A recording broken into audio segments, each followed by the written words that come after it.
Hi, this is Chris from the Stephanie Miller Show. Please enjoy this exclusive clip from Political Voices Network. So let's do, George Santos is just a buffet of jokes. Go ahead. But just a legal point. Harry Littman said being forced out of Congress is a giant step on the road to ruin for Santos, who is hoping to keep the prospect open for leverage in the criminal trial. He can't afford the defense and is dead to rights anyway. He is headed for a plea bargain and jail. Who knows if the Republicans even yet will vote to kick him out, right, when the expulsion bill comes up? Let's hope they don't. I've been saying for a long time, Democrats should want George Santos right where he is. They're going to take that seat in 2025. Joe Biden won that district over where I'm from on the Isle of Long. That district went for Biden by double digits. So Democrats are going to get that seat in early 2025. In the meantime, keep George Santos there, pick him up by the ankles, and beat the Republicans with him. This is beautiful. Can I confess to you? Yes. Watching George Santos go to jail is my OnlyFans. That's porn for me. So keep it coming.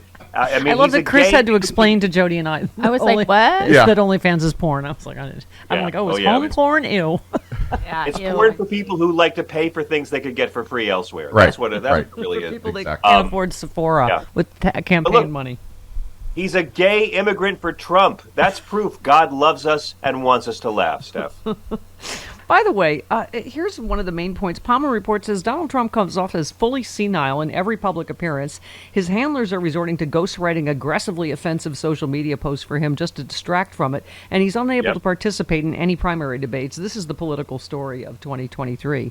I mean, we long ago lost the ability to know what's distracting from what, right? Is the vermin thing distracting from the latest legal bombshell or what? I mean, I don't even know. I'm glad he's talking more like Hitler now. It's very refreshing. He's actually selling his new book, How to Talk Like Hitler and Influence Mouth Breathers. So watch for that. I mean, they're poisoning the blood of our country. He's literally doing Hitler's greatest hits. Yeah. I can't wait for his civil rights speech. I have a conf. Yeah. Yeah. He's closing his speeches by singing Edelweiss, Steph. He's closing with Edelweiss. So speaking of anti-Semites... The only reason you should ever compare Trump to Hitler is that somewhere in hell it makes Hitler furious. And he'll stick it out on Trump when he sees him. Was it you or somebody said the only difference between Trump and Hitler is that Hitler was married to a woman that loves him? I wish Hitler was more like Trump. Can you imagine if Hitler was just into golfing and watching TV and ripping off his fans and eating huge amounts of trans fats? My God, the war could have been over sooner. Excuse me. Okay, speaking of anti-Semites, I think, is it IBM just pulled out of, yes. whatever, Twitter? I'm not calling it the other thing, Twitter, because of Elon Musk retweeting, more anti-Semitic garbage. Yeah. But, John, I keep saying I agree with, Rachel Bidikoff and a lot of people that are staying on Twitter. I'm on Threads too, but it's, I'm not seeding the public square before an election. No. And it's interesting. Right. Adam Schiff tweeted Meta's decision to allow ads on Instagram and Facebook, falsely claiming that the 2020 election was rigged, is reckless and dangerous. Once again, Meta is putting profits over the public interest and the sanctity of our elections. That's what I was saying. Just pick your billionaire. I still haven't forgiven Zuckerberg for taking rubles to smear Hillary and help Trump get elected in 2016. But we said this about Zuckerberg. We said this 6 months ago when the Donald Trump ban expired. It expired just in time for Zuckerberg to rake in huge bucks in these lying campaign ads. And the same with Elon. I mean, what a shock that apartheid McBratface would... And I'll tell you something. I bet he didn't even realize what he was retweeting was anti-Semitic, because it's like breathing for these people. Yeah. It's just we're all having to pick our favorite billionaires now, and in 10 years we'll all have to vote for our favorite billionaires. But yeah, I'm not leaving Twitter either, and I'm still calling it Twitter. You're allowed to dead name it. Thank you. I do dead name it.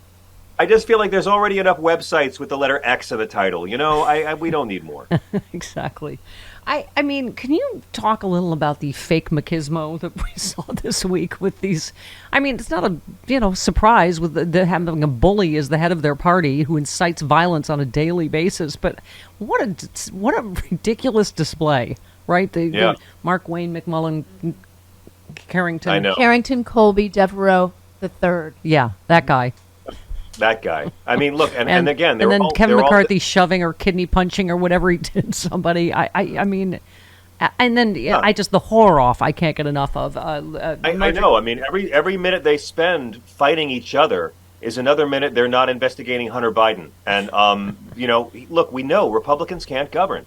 Their goal all along has been to stop any progress in our country. They got to impeach Biden, cut taxes for the ultra rich, cut Medicaid, pull out of NATO to make Putin happy, ban being woke, whatever that means, get rid of women's freedom of choice, have more voter suppression, and keep on trying to shrink the government, which is why they want all these budget cuts over and over. Their job is to stop progress. That's why they're there. We could have free healthcare and daycare and higher education, but no, they block it. And they just want more funds for the military-industrial complex, more ways to cut taxes for rich people, more ways to not have regulations on polluters. Their job is to stop progress. So every Hunter Biden investigation is exactly the same as all of these small D energy fights they're having. Yeah, and by the way, as we mentioned, Fox News, the biggest threat to America is gay nutcracker ornaments and black disabled Santa ornaments. There you go. Somewhere, Target, something, I think. Right. But I don't know if you saw this guy, Cody Connor, father of a transgender daughter at a Virginia school board meeting. I did. And this is the thing. Polls don't vote, people do. And these Moms for Liberty lost every single grace last whenever Tuesday ago. So just take a listen to this guy. You are never going to find a right way to do the wrong thing. Thank you. And Governor Youngkin's policies are wrong. One of the ways you could tell is because you have speakers from groups like Moms for Liberty here to support them. And I'll be real simple in case you aren't paying attention. They're not the good guys. How can you tell? I can help. The good guys don't get declared extremist groups by human rights organizations. Never in history have the good guys been the ones trying to ban books. Yeah.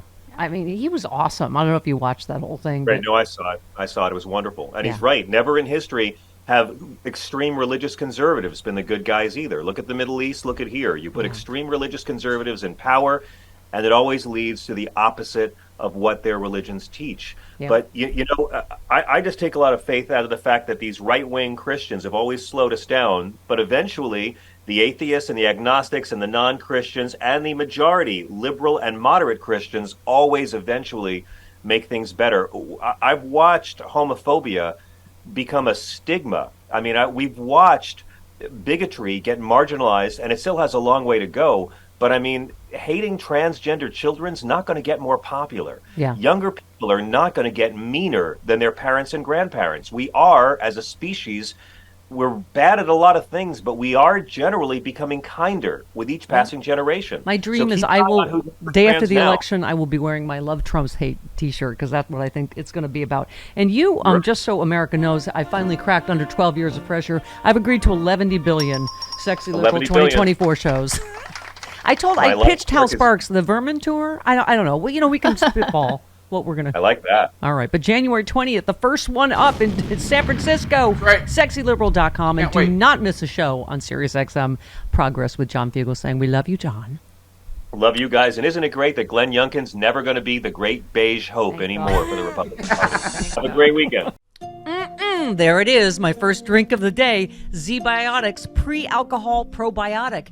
Many of you know my story. I stopped drinking wine for 3 years during COVID, during the lockdown as part of a health reset. Now I drink wine in moderation, but this is an amazing new product. I've always believed in probiotics. And Z-Biotics, check this out. You drink just one of these. It's the world's first genetically engineered probiotic. It was invented by PhD scientists to tackle rough mornings after drinking. I am using this and I feel great in the morning. I don't have to worry if I have an extra glass of wine. I still feel great in the morning. Here's how it works. When you drink, alcohol gets converted into a toxic byproduct in the gut. I've always had acid reflux problems. It is this byproduct, not dehydration, that's to blame for your rough next day. Z-Biotics produces an enzyme to break this byproduct down. All I know is it works. It is Z-Biotics Pre-Alcohol Probiotic. Go to zbiotics.com/politicalvoices or scan the QR code on the screen right now.